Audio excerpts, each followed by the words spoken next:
This is the one with little Dave Sontaran, Killer TomToms, murderous Mark Zuckerberg, hotboxing the elderly, and the return of Martha Jones. It's called the Sontaran Strategem. Here we go!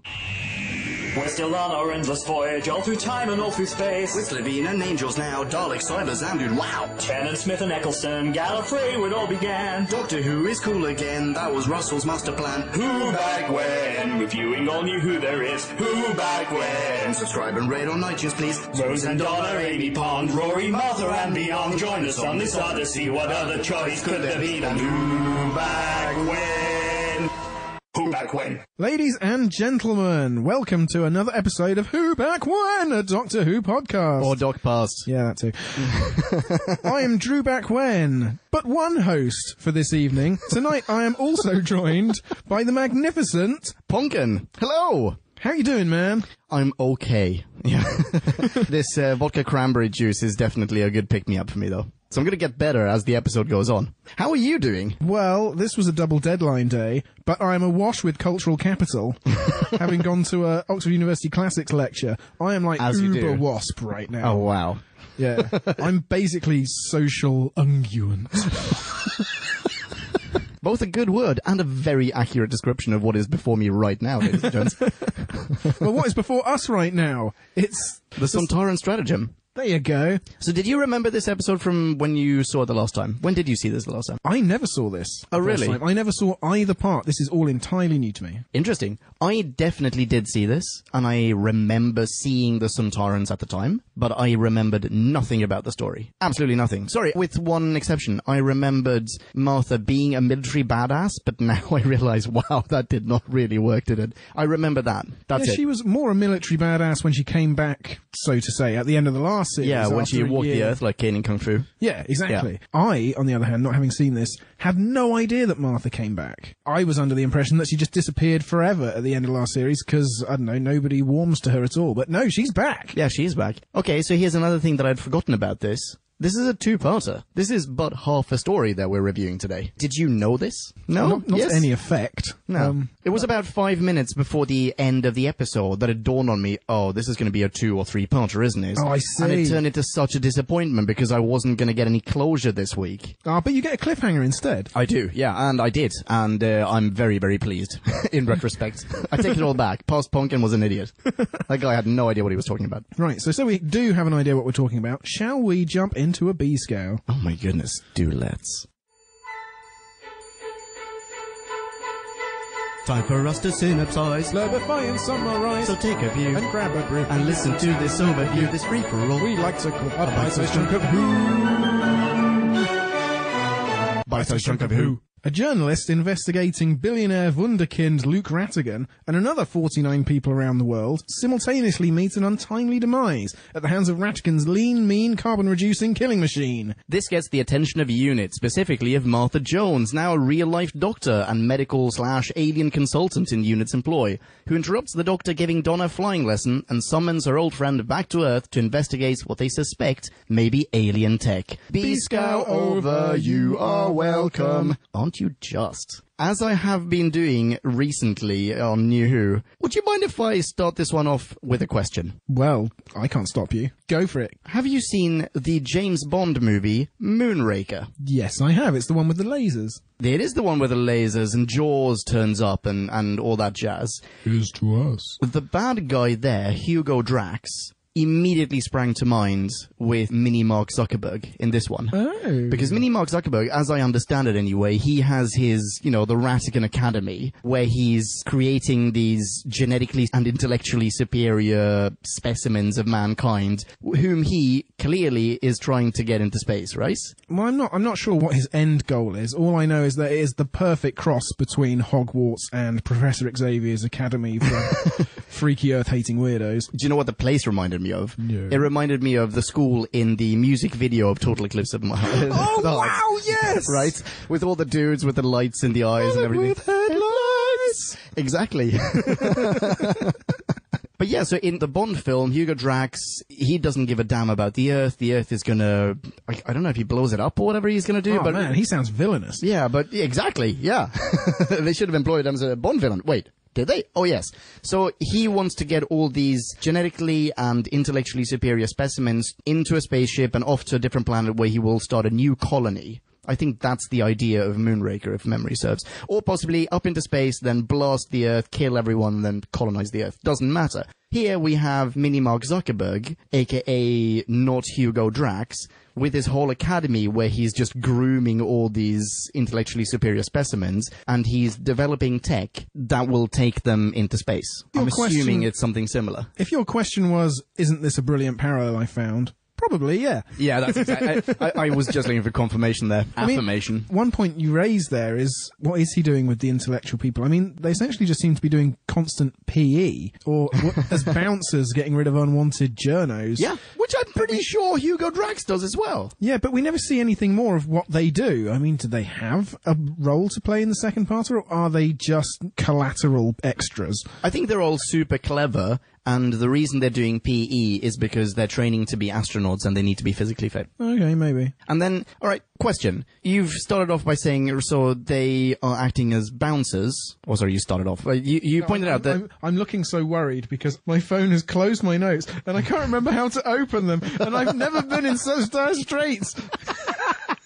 Okay, well, so Amazed I lasted this long. You pointed out that they act as bouncers and they eject this journalist. Do you think the other people there are aware of the fact that he is going to kill the journalist? The relationship is so undefined. That's what I mean by collateral extras. I know nothing about what they think or what they feel, or their past or their present or their future. Yeah, fair point. And then after that opening scene, do they ever reappear? Only when the Doctor comes around and they jog on. Oh, you're right. Otherwise, it's just... Because, I mean, it's not like Rattigan is socialising with them at all. In fact, he doesn't even have a squash partner. He's just batting the squash ball down the other end of his massive office/great hall, and then presumably he has to walk all the way down the hall and whack it back up the other end. And this is all this uber wonderkin genius does of a day. I mean, fuck that guy. I did... Whoever the actor was, I mean, I don't know if it was the quality of his acting part of this that made me hate him, but man, he was effective at making me just despise him. Oh, yeah, same here. He is perfectly despicable, but almost unrealistically so. He really pulls off the portrayal of someone who thinks he is better than everyone else and who probably is cleverer than most people. But he also pulls off quite well, I thought, his interplay with the Sontarans. But what he doesn't pull off is insecure teenager or young chap. Yeah? Yeah, I thought that scene where he's with the Doctor and he's just like, oh no, he's not shy and retiring in front of the Doctor. He's like, you made a grammar mistake. It's a tautology. How's that, Mr. Conditional Clause? Yeah, that I didn't think he pulled off very well. No, although I did like the very subtle grammatical education. Yes. That we got. Oh my goodness. Episode. Was that part of your notes? You know what? It was. It was. Thank you very much. I've even made a note of the soundbite, 2730. If only that was possible. If only that were possible. Conditional clause. Yes. Nice. Because apparently UNIT don't care about the quality of their grunts' phraseology, because that's otherwise extremely important. I don't know. All right. You brought up units. Yeah, UNIT. We haven't seen them since, Martha mentions it, The Valiant, right? Yes, exactly. Since Sound of Drums? No. Yeah, Sound of Drums. That three-parter. The Last of the Time Lords, that's what it was. Yeah, you're right. This was a much more believable UK military-scale operation. Like, let's forget about the flying ships, lorries we can afford. Yeah, I agree. It felt a little bit more like the unit that interacts with Pertwee's Doctor. Yeah, and a bit less like S.H.I.E.L.D. Exactly. Much less like S.H.I.E.L.D.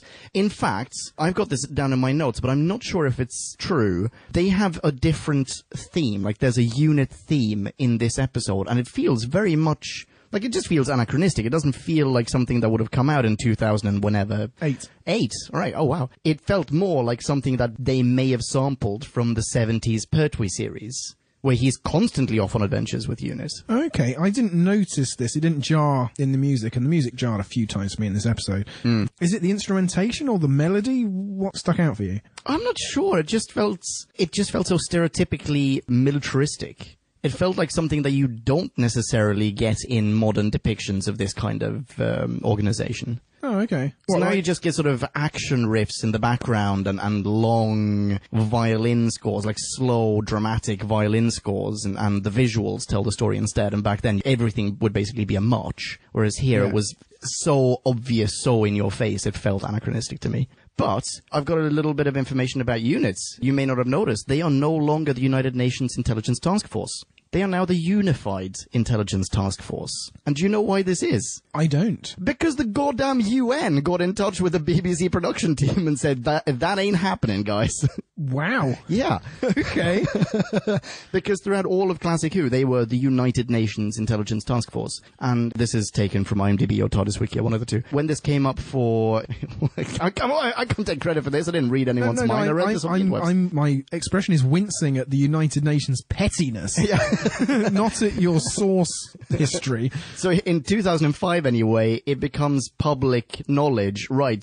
Doctor Who is being rebooted, and not just that, UNIT is going to return to the scene, and the UN comes in and goes, I'm pretty sure that organization, UNIT, was named without our approval, and guess what? We disapprove. So, yeah. That's disappointing, because I thought Ban Ki-moon had a sense of humour. He's the Secretary He General. wasn't there in 2005. Well, Who was it? Who was it? Was it Coffee in 2005? What, Kofi Annan? Yeah. Oh, you say Kofi. I probably say was. Coffee Annan.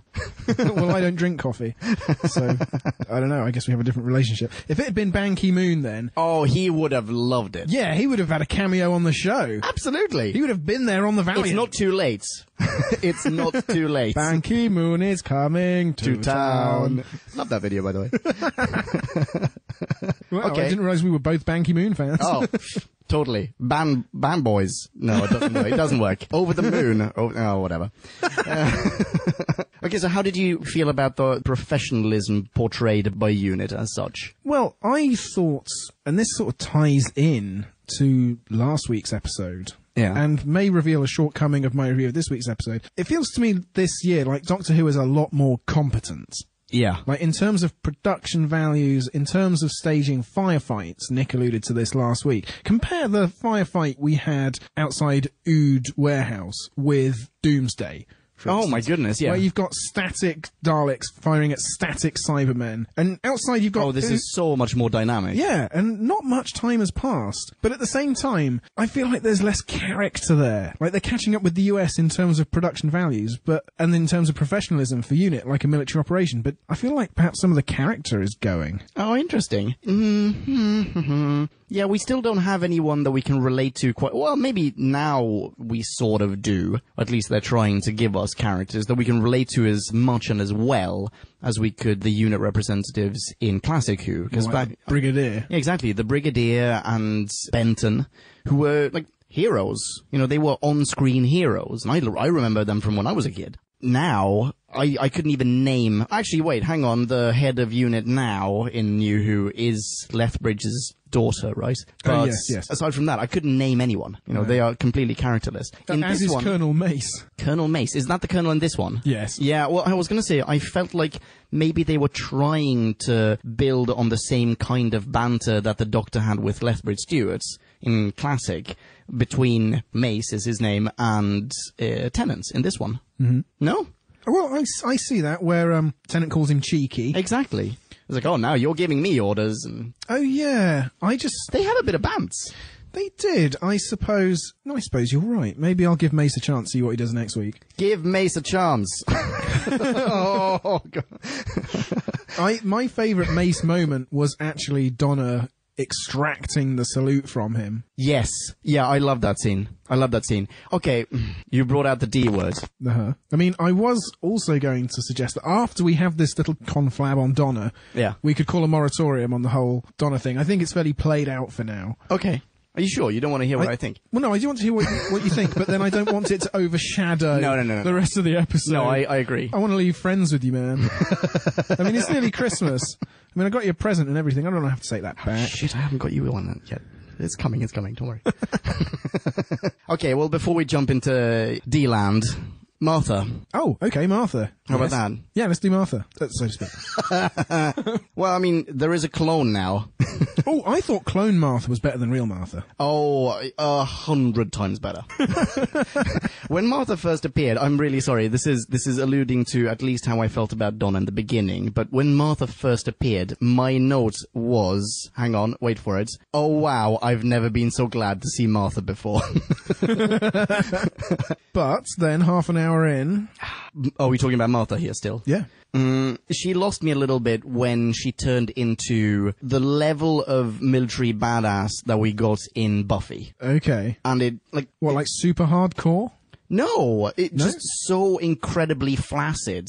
I'm really, really trying to be badass, but it's just not working. Like, it's almost like watching that video of, you know, the lightsaber kids in his room. But in his mind, he's probably so badass, and you can tell Martha, she thinks she's so badass when she's walking there. She's practically walking in slow-mo, only dressed in black, and she's like, oh, I'm gonna ignore the Doctor, whom I haven't seen for aeons. I'm just gonna turn my back on him and walk to the road just so that I can stand here dramatically while military dudes parade past me, following my every order. Yeah, which she's constantly barking into a radio. Yeah. Fuck her. It was terrible. I didn't buy it at all. So at that point, her stock dropped. See, her stock dropped instantly for me in this episode because they made such an awe-inspiring, portentous, fucking mealy shtick out of the TARDIS lands. Yeah. And you see Martha see the Doctor, and you see the Doctor see Martha, and they have 8 you see different Donna seeing the cameras. Doctor. Yeah, and you see everyone seeing everyone, and then they walk together practically in slow motion. Yeah. Like you just mentioned. You know what? I liked that. Really? I liked that entire bit. I mean, But there was I also nothing- liked when she meets Donna. I thought their interplay was really good. Now, I thought that, but there was nothing comparable to the Doctor and Martha, the Doctor giving a shit for a whole series, and then suddenly you've got the ooh, and it's all so meaningful, but they're just trying to retcon meaning into their relationship, which just isn't there. Yeah. Well, Because that's how you do the re-entrance of a companion. That's nothing to do with Martha. And no, that's you why just it's incongruous reintroduce her for as me. though she had some depth to her. Yeah, But if Rose had been coming back, okay, they'd have kissed, but it wouldn't have been much more built up than that, would it? And we'll probably see that later in this series. We'll get to compare Rose coming back and all the, oh my God. whereas Rose actually did have some profundity. Yes. Yeah. But, that being said, I mean, Martha, there was no reason, really, for the Doc and Martha to feel like they had anything in common for, you know, a whole year. But then it culminated with incredible drama and trauma for Martha, in particular. You know, her parents get tortured and turned into slaves, practically, for the Master. And she walks the earth like Kane in Kung Fu, and she's in the shit, right? So I think in those very last episodes that she's in, that double feature, that's when potentially some profundity was added to the character, except we are not privy to it as members of the audience. Yeah, okay. But I can sort of buy it. I can feel like, oh yeah, I mean, if, let's say she had left after the Shakespeare Code, and then a year later she rings the Doctor up, and now she's working for UNIT, and she's like this faux badass, I wouldn't have bought it at all. I mean, the Doctor, what he should have done is just like turned up and, I don't know, taken a radio and stepped on it and gone like, Jesus, I don't even like you. Why do you have my number? Well, let's then leap across to the D word. Okay. Because we are pretty much at the same Shakespeare Code part of the series. The Doctor thinks Donna is leaving at a point in this episode, and he turns on all the fucking maudlin. Yeah. But also, he starts going about all the places he wanted to take Donna. Lightning skies, broken moods, cascades, the coral reefs of Orinoco Flow. Yeah. And Nick, last week, said, why don't you go somewhere nice? Oh, he's perfectly willing to take her to nice places, apparently, when she's leaving already. But no, he sets the button to random the first thing he does. Fucking switch it up, man. Yeah, but then, actually, in my notes I've got that down as the list odd place names trope, because he does that in other episodes of New Who. In fact, it's in some, I think it's almost like it's the last episode of every single companion. Doesn't he do the exact same thing? Yeah. It's the first and the last episode. It's always like, oh, where should we go? Should we go to this place or that place or this place? And then when they go, it's like, oh no, but I wanted to take you to this place or that place or this place. Yeah, or he'll drop it in at the beginning of an episode and be like, should we go to the, I don't know. No, we'll go to Nazi Germany. Yeah, of course. Like, yeah, exactly. Shall we go to the diamond waterfalls of Orgasm Delta 7?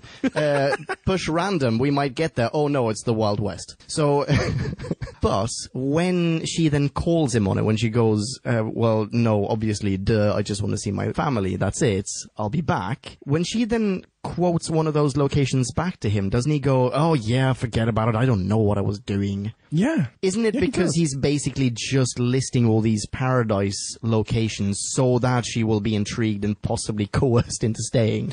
Oh, maybe. I think so. Yeah. I think he's basically like he's adding a tinge of romance and this, I wanted to go on a date with you even though he absolutely, basically, you know what it is? It's like astronomical rohypnol. He's trying to schmooze and flirt his way into her pants so that she'll stay. Nah, he's not. Do you not hear yourself? Do you not hear what you're saying? Of course the Doctor doesn't want to sleep with Donna. They couldn't be more mutually repelled romantically. No, I don't mean it like that. What I mean is he's trying to portray himself as someone, well, lovable / boneable in order to keep her around.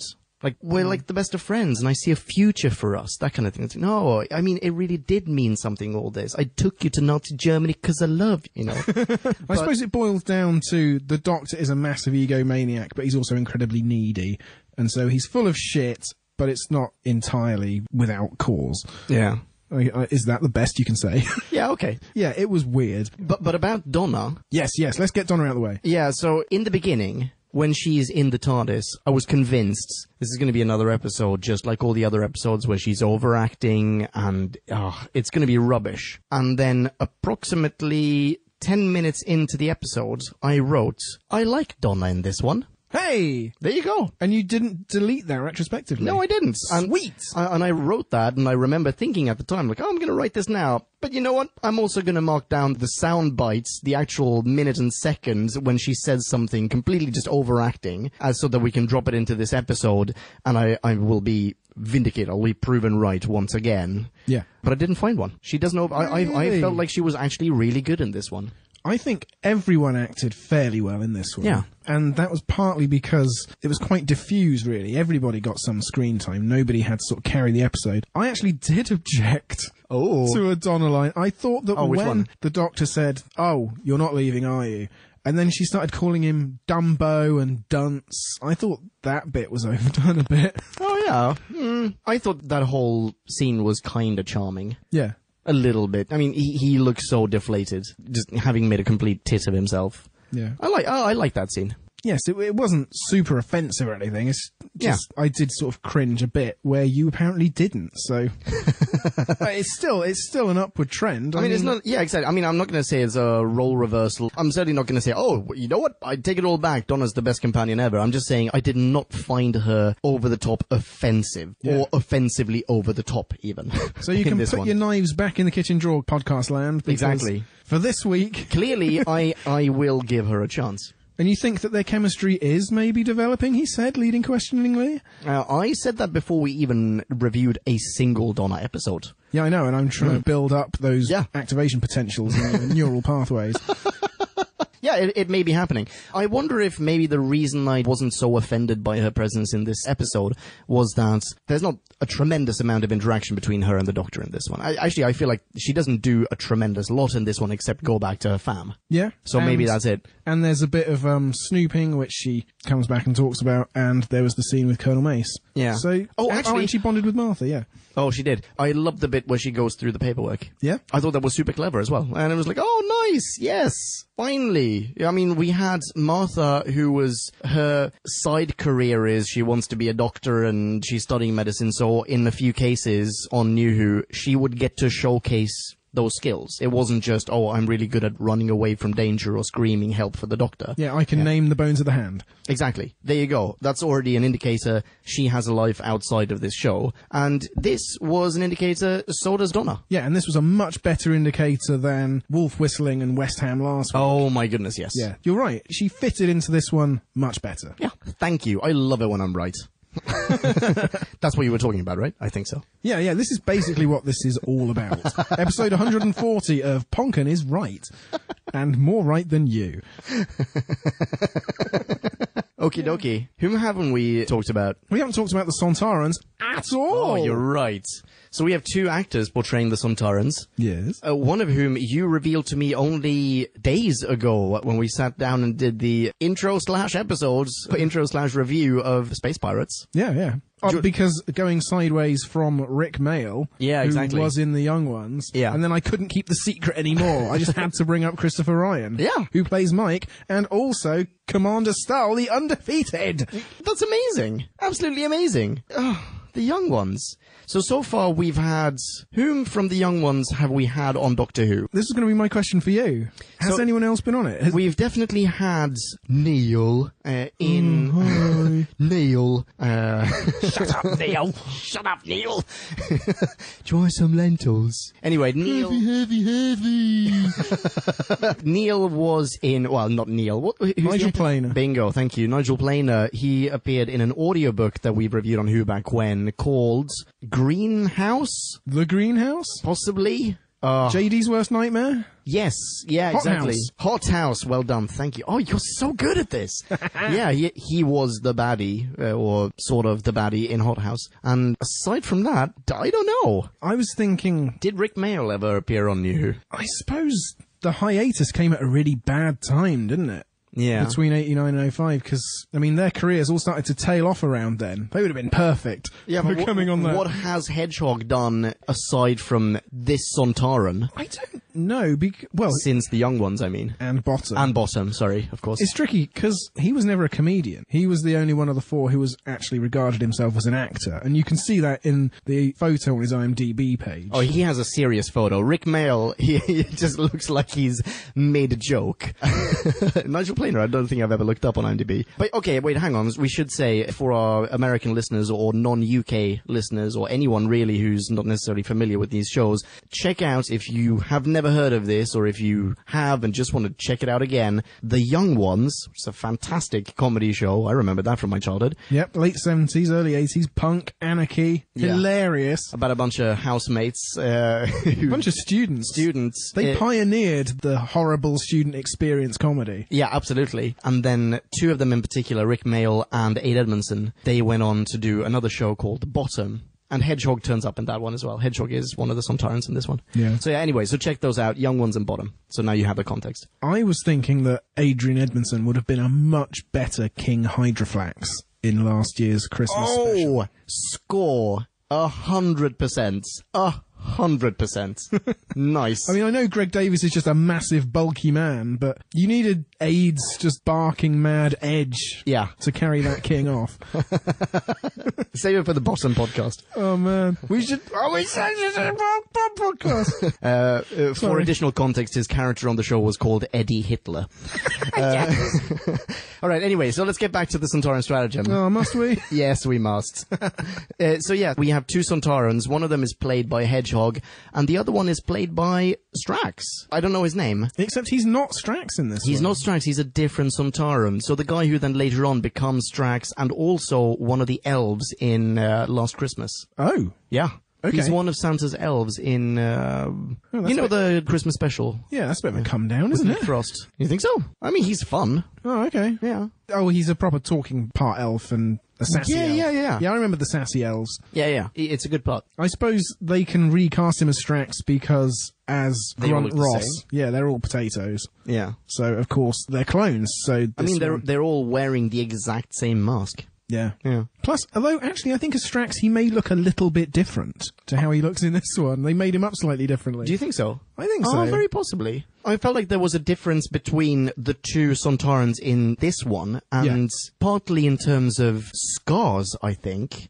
Or possibly it's just that one of them is older. I'm not sure. But at the time I was thinking, as in, not at the time, this isn't back in 2008. This is earlier today. I was thinking, oh yeah, that's because he's been in the shit so many times. He's got scars. Yeah. And yet he's come out undefeated. Exactly. Yeah, anyway. What did you think of the Sontarans, how they looked? Because as you may have sung in 49 classic episodes, classic Sontarans look like taters. Yeah. And... okay, they still do look quite like potatoes, but... They do. They do, but the shot of the slow motion reveal of the front of the Sontaran's head and the swelling crescendo of music, like, the makeup department has knocked it out of the park! And then he just holds his gaze, sneers at our heroes behind us.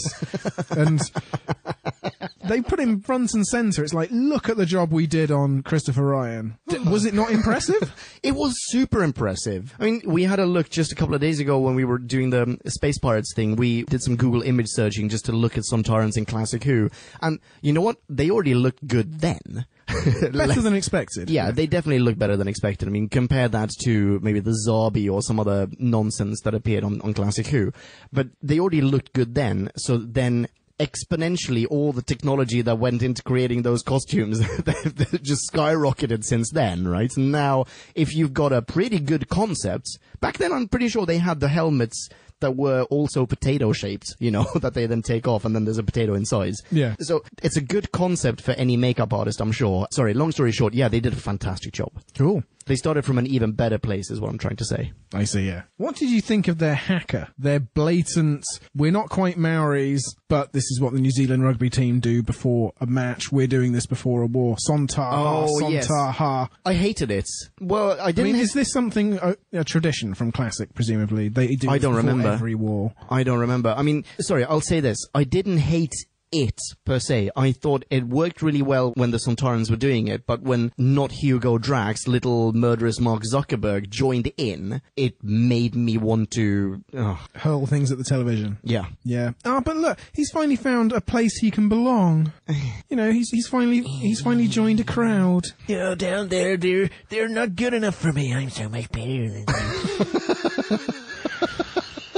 Spot on impersonation. What was it I wrote about little unloved Luke Rattigan? He's looking at the world. I mean, when you're at that age, it's so easy to be unable to see beyond yourself. You just look at the world and you think it's yours for the taking. And then when you can't have it, your ego would rather see it destroyed and everyone you love burn rather than having to bow your head to the reality of you're just another schlub in a world full of them who needs to learn their damn place because you think the world's too small for you, but you're actually too small for the world. Think about that. That's all spot on. That's all perfectly valid, and I'm sure it's valid in lots of different contexts. Maybe not necessarily literally dominating the world type context, but yeah. Yeah, what is Luke's end game? Does he just want I'm telling you, man, destroy? I reckon he's Hugo-Draxing the shit out of this story. Except he can't go to space on his own, just like he couldn't build CO2 whatevers on his own. He got all that tech from the Sontarans. Now what was the thing here? like Did he build a browser? Was that what happens? Is that what they say? Search engine. Search engine. Yeah, okay. So he creates a search engine. This catches the Sontarans' attention. They're like, this Google dude? He's got it down. And then they get in touch with him. They're like, hi, would you like to take over the world? Or rather, would you like to help us take over the world? Yeah, you have a pretty thorough understanding of coding and SEO. We think you'd make a good global dictator. Yeah. Yeah. Because those things go... Well, they do Actually, go hand in it's hand. not even that. They don't want that. They're completely open in front of him. They're completely open about their intention to subjugate mankind. And I don't think that there is any intention to hand over the scepter to mini Mark Zuckerberg. No, that's not going to happen. No, I think they're going to subjugate mankind, they're going to take over the Earth, and they're basically going to give him a space rocket. Him and his red jogging outfit clad creeps. Okay, well, they had better be super intelligent, because they're not super sexy bevy of babes, which, if I'm honest, I Is would it be not also a packing into massive my sausage rockets. party? Oh, yeah, well, maybe those guys are just his type. I mean, I don't know. Yeah, but are they not going to populate another planet somewhere? Oh, I guess maybe they can just clone each other. Maybe. It's so unclear. Yeah, very, very little has been expressed here. I still think he's Hugo-Draxing this thing. Okay. Okay. So, I know we put a moratorium on Donna, but we're not arguing about her, so how Okay. about we shoehorn Donna and Cribbins in? Yeah, alright. Hooray. Wilfred Mott. I love Wilf. Yeah. He's wonderful. Cribbins, I mean, every single time that he's appeared in anything that we've talked about on Who Back When, be it an audiobook, a comic book. A terrible film.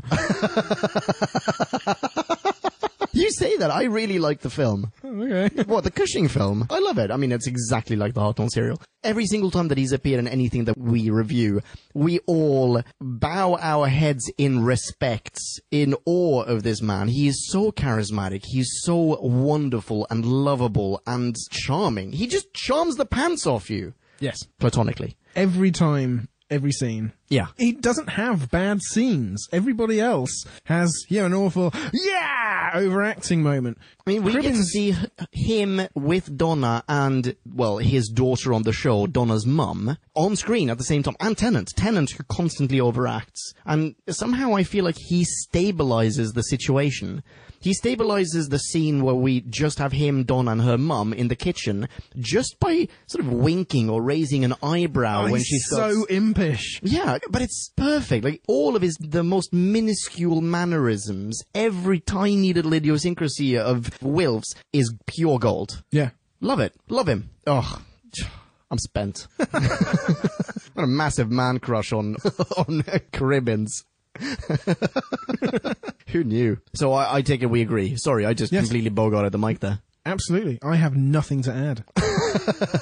What about him hotboxing towards the end of the episode then? He turns into a bit of a bumbly Mr. Magoo in that scene, and I like it. I think it's fine. He's a granddad who can't really handle technology like cars. Yeah, and he reacts with confusion, but even then it's measured. He's perfectly in control of his emotions and what he's conveying. Yeah. He's an actor with decades of experience, and he just seemingly effortlessly puts it on display every time. Yeah. He's agitated, but he's not panicking and he's not screaming and the camera doesn't linger on him. I did like the end of the episode. I liked the beginning So did I. and the end. I thought the beginning was really creepy. With the exception of the hack up above. Yes, the hacker was annoying. I liked the chaos down on Earth. Yeah. And okay, we've got more time to spend on it because it's a two-parter, but the episode... And because it's fairly ineffective gas. Yeah, it's taken quite a long time to do anything. By the way, I mean, we only see one person actually affected by the gas, right? And that's Wilf. Oh yeah, because he's... The entire rest of the street, there is no one either in a car that is parked or in a car in traffic. We don't see crashes or anything like that. We can just imagine that there must be absolute turmoil, particularly downtown. Yeah. I mean, I guess this is Chiswick, mid-afternoon, possibly a weekday, on but the still, Chiswick Expressway. thousands of people have just died. Yeah. There alone. Oh, man. No, you're right. See, they tricked me. They showed me a picture of a car park, and I thought, oh, what a lot of cars. And that satisfied me on an unconscious level. And I didn't need to see the cars, but you stayed alert to it. You weren't suckered in. Ah, it's because I don't drive. You put this in a realistic context, I think of world destruction. No, you're right. Well, I suppose maybe it isn't so much that they cheaped out, although they undoubtedly did. Yeah. But in Gathering Fog, how do you have spectacular visuals of lots of cars crashing? You're just going to see sort of sparks and billowing dust. Yeah, and screams and car horns and fire. I suppose, yeah. Yeah? I think so. Yeah, you've got a better director's imagination than me. Okay, they cheaped out. But I liked the overall sense of chaos. There seemed to be more than one thing going on. Yeah. There seemed to be more than 3 people involved. But it's also, I think, really clarified by that shot. When they're performing the haka up on the spaceship, they're doing so in front of a windscreen, or a space viewer thingy overlooking the Earth. So they're looking at global destruction. They haven't got a telescope directed at one road in Chiswick. They're looking at the Earth. And they're basically going, right now, 400 million weapons, and that then prompts them to sing and whatever. But they're looking at the Earth, and therefore you already get that sense of scale. Yeah. Without needing to show people in Japan in a tiny Japanese car on a beautifully tarmac Japanese road, just panicking like in every other episode we've ever seen. In my head, I just got, you could have the parody French version as well, where it's someone in a tiny Peugeot.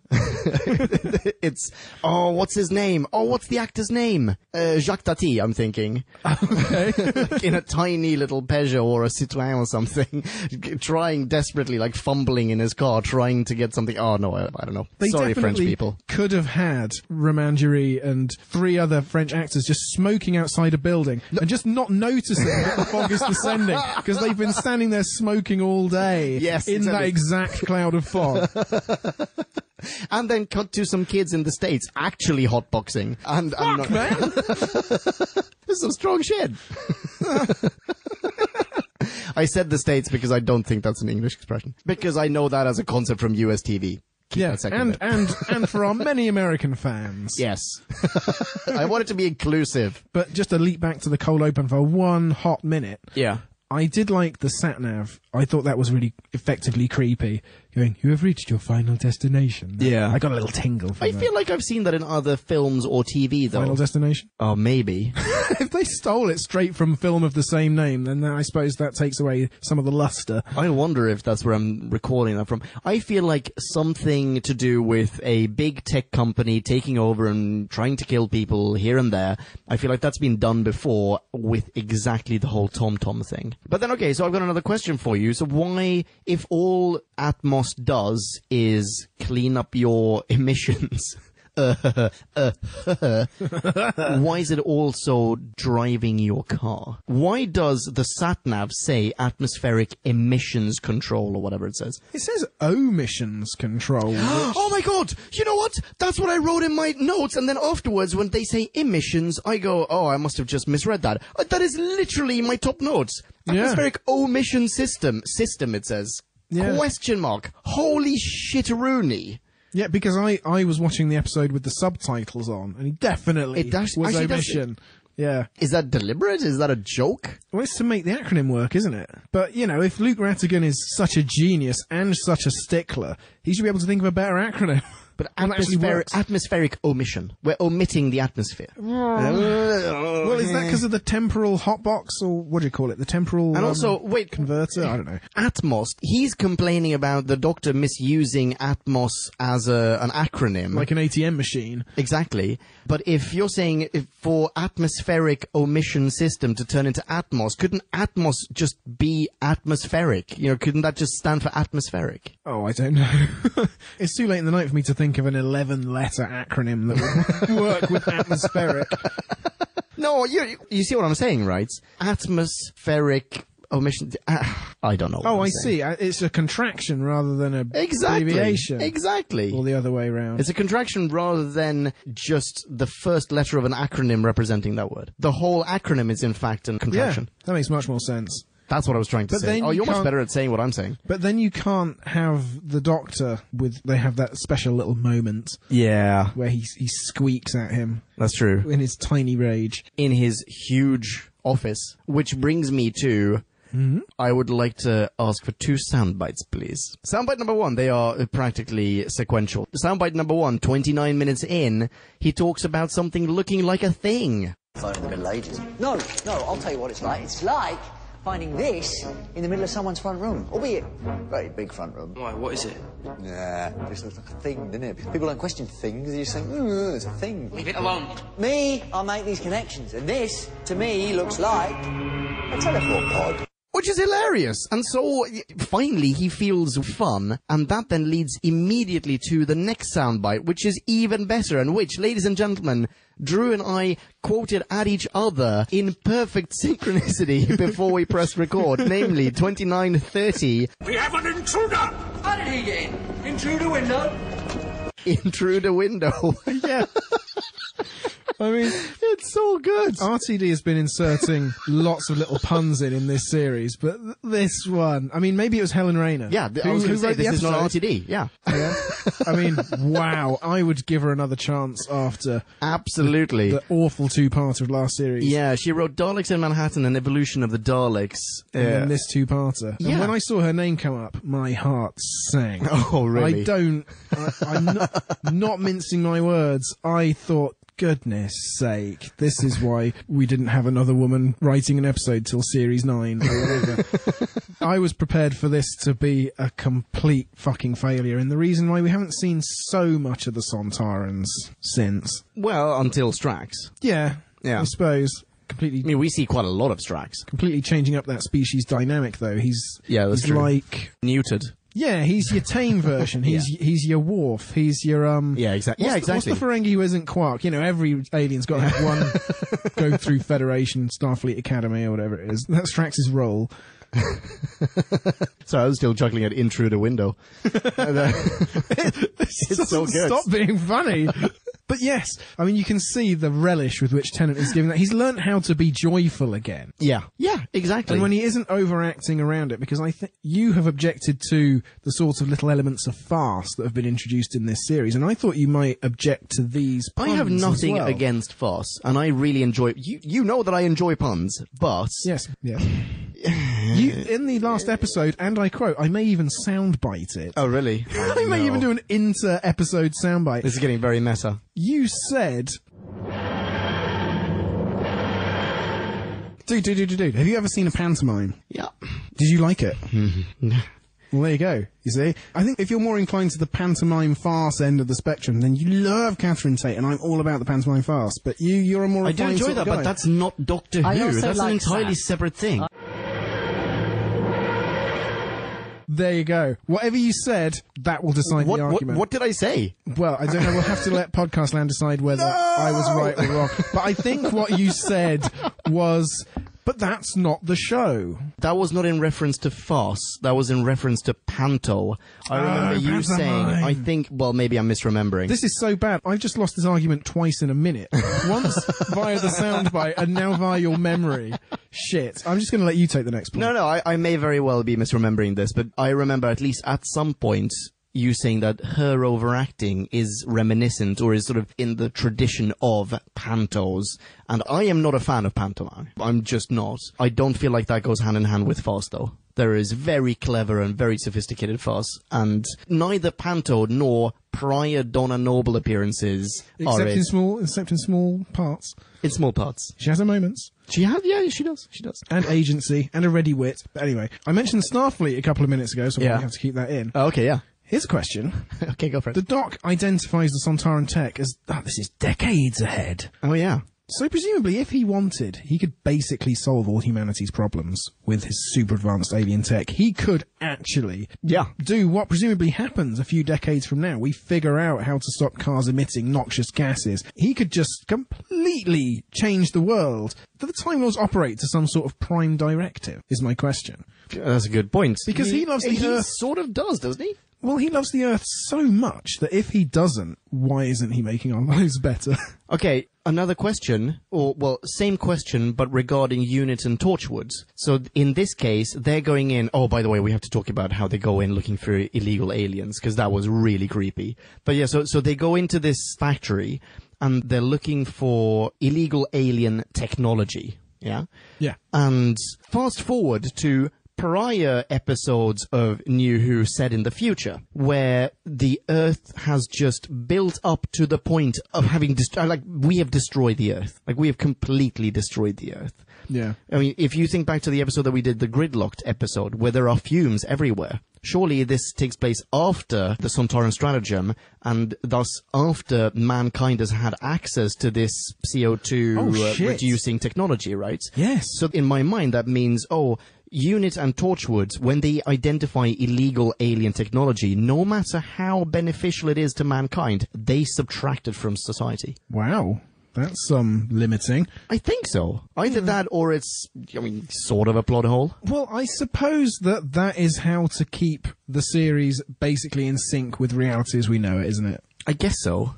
Well, no, not necessarily, because, what's going to happen? Let's say that this show survives. Mankind and the TV series known as Doctor Who survive for another 3,000 years, then all of a sudden it's going to be a little tricky, because where do you go from there? Yeah, or how do you explain all the plot holes? Yeah, and the lack of cat people in real life. Exactly. That's embarrassing. Yeah, whereas now it's fine if we can find all these things that solve our problems right now, and then every now and then we have an episode where we go into the even less and less distant future that becomes more and more utopian, if that makes sense. Do you see what I mean? So right now we have problems with the environment, but in 200 years' time, thanks to the technology that we have stolen from aliens right now, we will no longer have those problems. Yeah. And that will only be problematic for the show from a narrative point of view if the show actually lasts another 200 years. Yeah, okay. That's what I'm trying to say. That's a good point. Okay, well, hang on, can I prompt you to comment on my own segue? Yes. Yeah, from illegal alien technology to illegal aliens. They talk about that, they name check Guantanamo.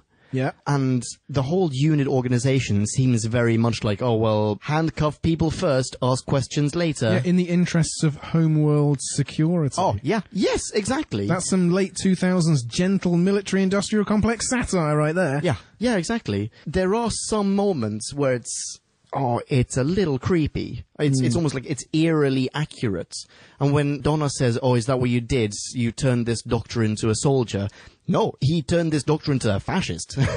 With quite some, I mean, I don't mean to take a political stance or anything, but there are some very xenophobic undertones in the way that UNIT acts here. Yeah. That are quite, I mean, I guess they're part of this was shot in 2008, 2009, yeah. So it's a product of its time, and I mean, just like we're still products of that same time, but, it's not what I remember UNIT being. I remember UNIT just fighting the good fights. Yeah, and I think they revert more to that role later. There is definitely, a subtext at work here that maybe Moffat didn't pick up from RTD, because after a while, in isolation in this one episode, it's a couple of little chuckles, but were that to drag on, then you'd just feel morally conflicted about the whole thing. Yeah. The point I made in relation to UNIT's investigation of the factory is, what the fuck do Backup do all day? Are they just sitting in the lorry, playing cards? Backup, this, call for backup. Oh, I see. Backup never arrive. You're right. Never ever in anything in the history of narrative. Or human endeavour. Backup are getting wasted from Monday at 9 to Friday at 5. You never, ever see them. Yeah. No, you're right. They're getting wasted playing backgammon and flirting with the local girls. We do get to see a ton of soldiers pour into this facility, and then they disappear. Oh, yeah. Do we not? We see them come in and handcuff a bunch of factory workers, and then nothing. And then, actually, okay, so here's a nice thing. I like that we get to see both sides of the coin, because the two soldiers that go down into the basement and who actually stumble upon the Sontaran, they were very bad soldiers. They weren't very clever. Couldn't even deduce that the two completely brainwashed chaps were obviously completely brainwashed. Pigmen without the makeup. Yeah.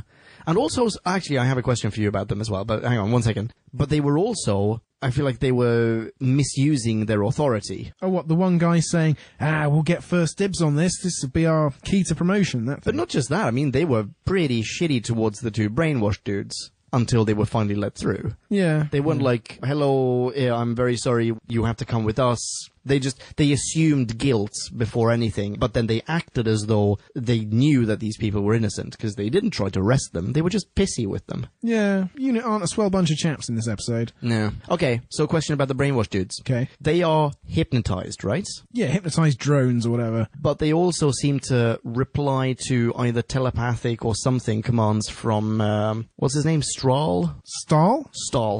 There's even that moment where they both turn to each other, practically nod to something that the soldiers haven't heard, but that we have heard the Sontaran up in the spaceship say. Yes.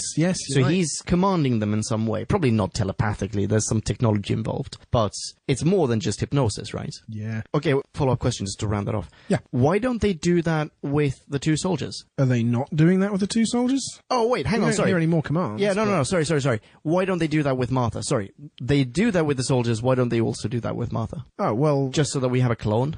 The clone bath? The clone bath? Do you mean the human being from Community who gets turned into Martha? Oh! There it is! I knew that there was going to be a Community reference in this one, but I didn't know what it was going to be. Oh, spot on, yes, absolutely. The human being. And do you think Dan Harmon possibly, with his love of Inspector Spacetime, based the human being on this very guy in the green gurgly shit?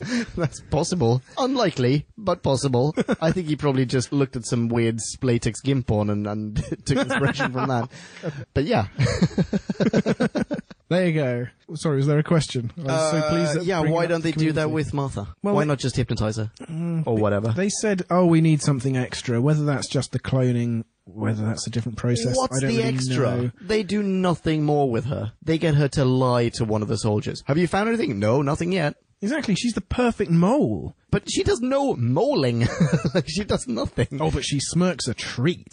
Oh, she does smirk a treat. But the two soldiers manage to confuse her as well. They trick her into coming down to the basement and the clone bath. Yeah. Yeah. Actually, hypnotized Martha would have been just as capable, wouldn't she? I suppose. I think so, yeah. I mean, maybe she'd have been more slow-witted. Is that the difference? Because they do move very slowly and they don't talk very much, and she needs to be on her game. Well, actually, you know what? She's still clone Martha after this episode, right? Yeah. So maybe something very clever is going to happen in episode 2. Let's hope. Or have you seen it already? You haven't seen it? No, never. Right, even better. I don't remember anything about it. So, yeah, here's hoping. Yeah, I did also like the Bride of Frankenstein gurney. Oh, that yes. Martha was on. Right, so TARDIS/IMDb reveals that a lot of gear is recycled in this one. So the gurney comes from a Torchwood episode called The Cyber Woman or something like that? Cybernetic Woman? Cyber Woman. I want to say Cyber Woman, I'm not sure. Okay, so one giant Frankenstein homage, I'm assuming. Yeah. As I recall it, somewhat actually like most of Torchwood, fairly sexy episodes. And, yeah, of course. Of course. Oh, I'll shag you, I will. Is how I imagine. I've never seen an episode of Torchwood, but I just imagine it's Captain Jack going, "Anyone want penis?" And, "Oh, I'll have some of that, I will. Stick it in me mouth." Yeah, that's exactly what every episode... Congratulations, You've spoiled the show for countless listeners. Save them a lot of time. And tissues. All right. The clone bathtub is the fountain from the fires of Pompeii. The fountain in the middle of the atrium where, what's-his-face, Capaldi lives. Okay. And the headgear that is placed on Martha's noggin to extract her thoughts and then later implant them into the clone, they are repurposed later on for some other episode. Can't remember which one. If you feel like future-druing them, then do so. Otherwise, cut this bit. Let's just keep an eye out for them. And if we spot them, well, if we don't spot them, let us know, Podcast Land. You know, we're busy. Yeah. Good call. Do you have anything else that you really desperately want to talk about before we close this one off? Oh, I've got a question for you. Go for it. When we first get the whole introduction of, oh, Martha now works for UNIT. Oh, yeah, you don't see me wearing a gun, do you? Yada, yada. Oh, where they're about to have a massive EastEnders Barney and then they just pull back from the brink. Bingo bongo, that's the scene. Or possibly shortly thereafter. There's a bit where she says 50 people or whatever died at the same time. They had all been poisoned. And she specifies, as I am a super cool doctor, I did an autopsy and it's a really special kind of poison. We found no poison in them. So my question is, how do you know they were poisoned if there was no poison in them? And if at least one of them drowned in her car, is it not more likely that they just drowned her in the car? They didn't gas her and then drown her. I mean, the lady that we see in the very opening, the cold open of this episode. Yeah. She's in a locked car underwater, right? Yes. She's clearly going to drown in that car, right? Yeah, I can only assume the Atmos system goes off for insurance to stop her surviving as long and maybe finding a way out. Kill her quicker. You think so? Yeah, maybe. So that means that the car is it's perfectly isolated and insulated. Waterproof, yeah. Exactly, that's what I'm trying to say. It's perfectly waterproof. So when they dragged the car out, there was a perfectly breathable atmosphere in there. Yeah, that and returned entirely to normal. Exactly. And somehow this person just died. But what? So there are no consequences of this? Like, it's not cardiac arrest or anything like that? So because otherwise the autopsy would have shown, oh, well, she had a heart attack or something. The best I can give you is that they all displayed symptoms consistent with poisoning, but no toxic agent was found. Otherwise, it's complete bullshit and makes no sense. Really? Yeah. Okay. Yeah, because to say, yeah, they were definitely poisoned, but there was no poison. Exactly. Because it was that advanced. Yeah, makes no sense. That's the only way it can be like, yes, there were holes in their organs that poisons leave, but no poison in those holes. That is the only way I can make sense of it. Yeah. I just feel like it's belt and braces, because they drowned the woman. Yeah. Anyway. It seems a little confused. Yeah. Okay. What else? The other thing I have, which is a thing I looked up on TV Tropes. TV Tropes calls it the Scheherazade Gambit. Oh, yes. Of course. Which is when a Sontaran, who is fairly disposed to shoot you, has a gun pointed at you, but you say, "You're a Sontaran," and that's enough for it. You did mention this before you press record, otherwise I will confess I had never heard of the Scheherazade Gambit before. But is that specifically naming your foe, or is that just proving that you have more knowledge than they can risk getting rid of before finding out more? The Scheherazade Gambit does cover, you're interesting to me because you have information I didn't expect you to have. Okay.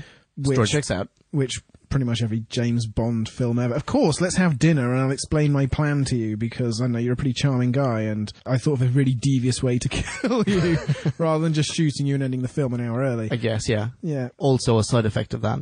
I think only Doctor Who is this lazy with the Gambit. Where they specifically have the naming of the alien. Yes, because I had you check up the first instance of this. Well, the only instance that I can think of, or that I could think of anyway, was in the Shakespeare Codes with, can't remember what they were called now, the Carrionites? The Carrionites. Carrionites. That one actually wasn't so lazy, because at least they had the rationale in freezing. I name the Carrionites, and then all of a sudden you defeated them. Yeah. Because in that episode, words were a form of magic, and they carried power. Yeah.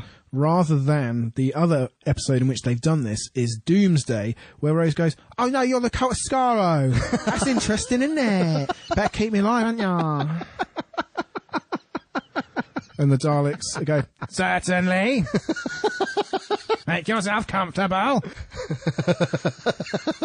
And so on. So, yeah, when that happened, I was not impressed. I thought that could have been done better. Okay, all right. In fact, if you're a Sontaran and there's someone going, "You're a Sontaran," shoot them all the quicker. Shoot them immediately. This guy knows too much. Clearly he is a threat. Yes, of course. In every other instance, you bump that guy off before he can tell someone else the knowledge he has. Well, maybe that they don't really care because they figure the entire planet is going to be dead very soon. Maybe, because Sontarans are easily distracted and prone to wanting to run down blind alleys, and they're not single-track minded at all. Yeah. You're right. Story definitely checks out. I did like the pink weasel line. Oh, yes. Yeah. When Jenkins you look called like him a potatoes. tater. Oh, yeah. He does look like a tater. He does look like a tater. But also we look like pink weasels, but then so do Time Lords, since they're all humans. Of course. And obviously there are other colours to us weasels. There are brown weasels, all sorts of weasels. Time Lords as well. I don't know how to get out of this. I'm not a racist sort of trap I've set for myself. So another thing in this episode that I thought was really, really cool, and I think this may be the final thing on my list, to be honest. Okay. And that is... It's a good one. Oh, no, it's the penultimate one. It was the very brief mention of a temporal pocket. Yes. I didn't like the execution of this, and I felt like there was absolutely no explanation about it, or for it, but I really thought that it was a very clever idea to have the true nature of the Atmos system be just slightly shifted behind them in time. I thought that was very clever, and that's why we can't see it, because it's always just like right behind you. I thought that was very clever. Yeah, that's sort of Moffat era concept, isn't it? That's proper hard sci-fi. Right? Yeah, exactly. That is high concept. That's it. Then, I didn't like what it looked like when he unshifted it. I thought it looked ridiculous all of a sudden. Oh, right, so it's spiky. Hence evil. So that was a bit naff.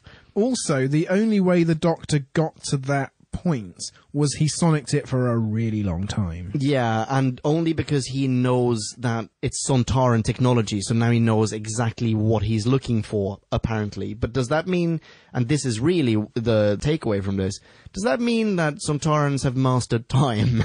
I mean, would you say that they're lording over it in a way? Could you say that maybe they are time lords in their own right? Because apparently they are able to manipulate things temporally. Yeah. That's not something that I wouldn't attribute that to Sontaran culture. Yeah, that is a universe-destroying idea, potentially. Exactly.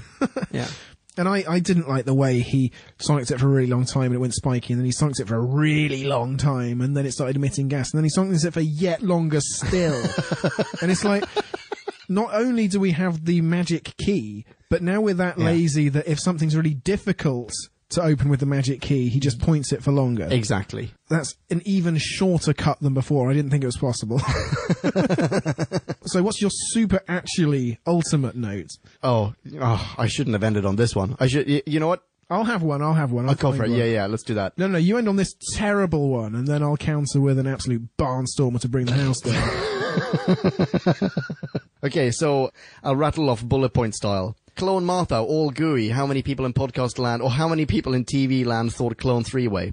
Next up, I have a note that I failed to provide context for myself about. I've written, why can't they just do the thing? And why can't they just do the thing? I'm not sure what that means. Oh, and then I have no idea what I meant by that.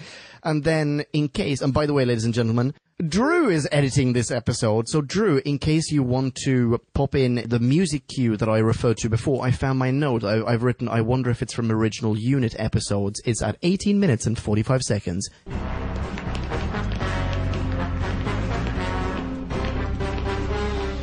Here you go. Okay, I'll check it out. I mean, that may not match up on Netflix, but I'll be in the area. Excellent. Okay. What did you think of the Doctor and the squash racket and the back of the neck? See, I don't know whether I liked that or whether I hated it. Oh, yeah. I thought it was really fun, but I also felt like it was a reckless risking someone's life. I felt like, isn't this him potentially killing the Sontaran? Oh, if he gets it bang on, you mean? Yeah. Yeah? If he plugs the vent with the ball, perhaps. If it's right in the bullseye. Yeah. Maybe, yeah. No, I really liked it. Did you not like it? I suppose I just wish I was better at racket sports. Yeah, alright, give him it. He's 900 years old. He's probably got all sorts of facilities in the TARDIS. Well, he used to be, we've talked about this on Who Back When before, he used to be really good at cricket. Yeah, he used to be Peter Davison. Exactly. And as a consequence, maybe some of those skills are transferable and translate to squash tactics. Yeah, okay. Story checks out. Yeah, there you go. Thank you very much. I liked the mini Arrival, because Arrival is built around interspecies communication problems, and little Luke Rattigan says, oh, that's cool. What does the temperature have to do with it? Is that of significance? Yeah. I mean, it wasn't brilliant, but it was alright. Yeah, I like that kind of joke. Yeah. Right, so where's my Super Barnes thing? Something just sprang to mind. Did you like the Doctor's comments of, yes, I did used to work for these people. It was a long time ago, in the 70s, I think. Well, I didn't, because I'm not a classic fan, but I know that every classic fan splooged their balls. In perfect unison. Yeah. So much splooge. But also, it was a long time ago in the 70s. A long time ago in the 70s? Oh, when he's 900 years old? I mean, that was many, many lives ago for him. Yeah. I mean, we're talking the Third Doctor. Yeah, well, I suppose because the Third Doctor lost his TARDIS, if he's going to have a temporal reference on Earth that's really stable in his memory, then it is that unbroken period in the 70s. I suppose, yeah. Otherwise, he's just nipping in and out. Yeah, I guess. Yeah, cool. Okay, we've explained that one. All right. Okay, this is how the Doctor navigates the peril. Okay. He basically does the exact same thing as in The Voyage of the Damned. Like, instead of interacting with the Emperor Nero angels and their sort of AI system, he has the exact same thing with the Atmos box here, but he reverse psychologies it. All he does is say, like, drive me into the river then. And it's like, drive, not drive, drive, not drive. I can't compute. Hit the deck. Tiny sparks. That was great. The tiny sparks were great. Yeah, I like that as well. Don't know whether I like the reverse psychology, but... Yeah, that was maybe a bit cheesy, a bit pants. But, no, that scene, the payoff, worth it. Yeah. Yeah. Okay. Okay. I liked the really crap puns that unit soldier delivered. I can't remember what it was now. Oh, it drives me crazy. Drives me around the bend. Drives me around the bend and something else as well, I think. I can't remember. Either way, loved it. Really bad puns. And the last thing, just for completeness, and because it's about Cribbins, is that there are two last things. Oh, okay. Sorry. Second last thing is Cribbins, we now know why he wasn't at the wedding in The Runaway Bride, because he was laid up with Spanish flu. Oh, yes. Because apparently he was in 1918 at the time, or something. I suppose Spanish flu must be still around. Sure. They couldn't give him bird flu. It was a misnomer, a mistyping. It was a Spanish fly. He couldn't go to the church because it would be frowned upon if he went there with an unstoppable boner. Spanish fly? No? Oh, dude, Spanish fly. It's like the legendary erectile dysfunction remedy. Okay. And the last thing, Yeah. I thought that we had got to the end of this episode without a single countdown. Oh. And then, in fact, I thought we got to the end of the episode without a preview. And then after the end credits, we have both. Yeah, next time on Doctor Who, 10. You can't do this. 9.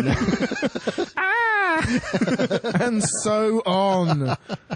Oh my goodness.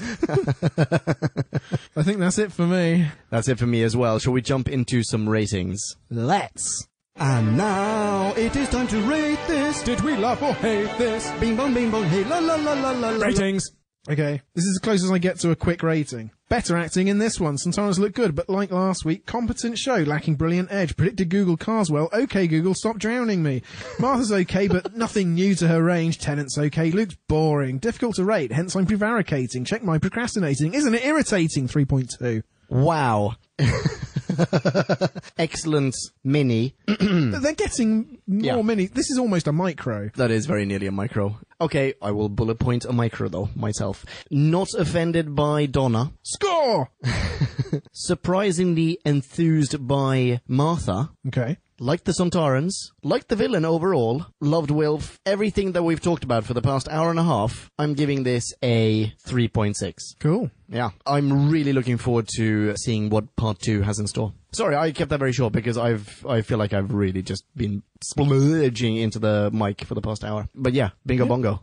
3.6. Listener minis. We have a listener mini, I believe. Okay, great. Who's it from? It's from Tracy. Nice one, Tracy. You got a good run going here. Hello, Tracy. Is it time for a mini again already? Very well. This time I choose to recite a list. She goes on, beginning, a mystery! Intelligent teen has invented a CO2 to O2 converter, but what's the nefarious purpose underneath the alien tech he's using? This is interesting. I'm in. Funny. Doc says, careful, to Donna as she steers. Then he hits the TARDIS console with a mallet.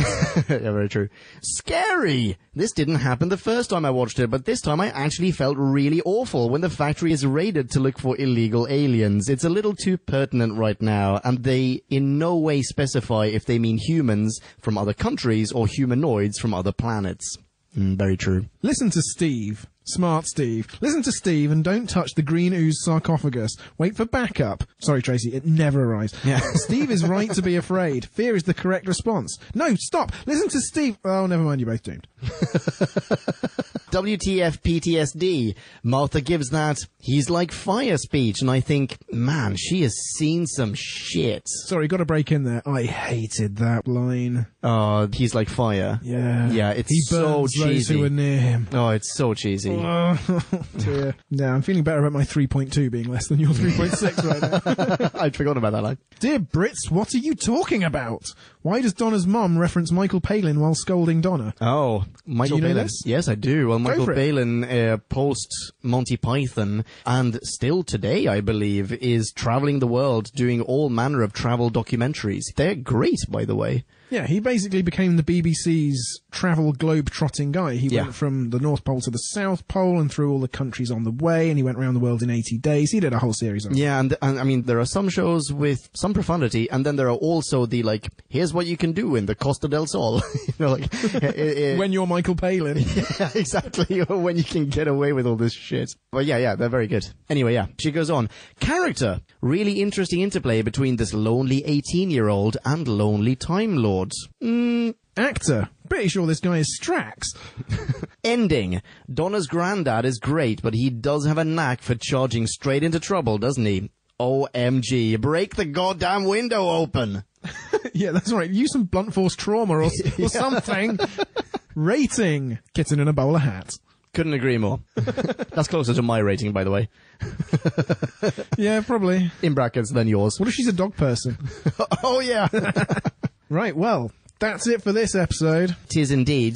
What's coming up next? I was just struggling to remember, but now I do remember what it's called. Next up, we have a Classic Who episode. Actually, sorry, I should say, it's very close to Christmas and New Year's. We may only have a bonus episode before 2017, but... Will it be bloopers? It may be bloopers. We shall see. Oh my god, bloop, bloop, bloopies. But in terms of reviews, next up we have a Classic Who review. It's going to be of The War Games. And of course, the next new Who will be The Poison Sky. And the next Audio Who will be... Oh, goodness. The cannibalists. Yeah, in it's the cannibalists. 2017. Can you promise that much? It's coming in 2017? It's not up to me, man. It's not up to me. Okay. I'm not doing it on my own. I'm waiting for JD. I need completion. Yeah. Oh, shit. Didn't realise you needed to be here. Are we still doing Twitter? We are still doing Twitter. You are... Drew back when? I am at Ponkin. You know how to spell that. So high five us online. We will high five you right back. Thank you so much for listening. You've been a treat. Be rad next into each other. Rock on and ciao. Bye. Kablamo! Did you enjoy the show? Then please do what the cosmos compels you to and spread the gospel of who back when. Tell your friends. Don't have any friends? No problemo. Tell some strangers. Like us on Facebook. That's facebook.com/who back when. All in one word. Are you on Google Plus? Then find us on Google Plus. That's plus who back when. And when you do, tell us why you're on Google Plus. Who Back When just got its very own Twitter account, no lie, so give us a follow. You guessed it, that's at Who Back When, all in one word. Check us out on SoundCloud, vote us up on Reddit, listen to us on Stitcher, and head on over to our website, whobackwhen.com, where you can leave a comment, submit a review of your own, and peruse of visual index of aliens, monsters, and more, which increases in kablamos with every episode. And lastly, give us a rating and review on iTunes. Not only would it make us super chuffed, and it really, really would, but as thanks, we will transmigrate your iTunes nom de plume into the credit list of trailers for fake Doctor Who audiobooks produced by Who Back When. Have a poke around our bonus episodes to make no sense of that. That's it. Rock on and be rad and excellent to each other. Catch your earballs in our next classic Who review, new Who review, or, still funny, audio Who review. Ciao. Who Back When?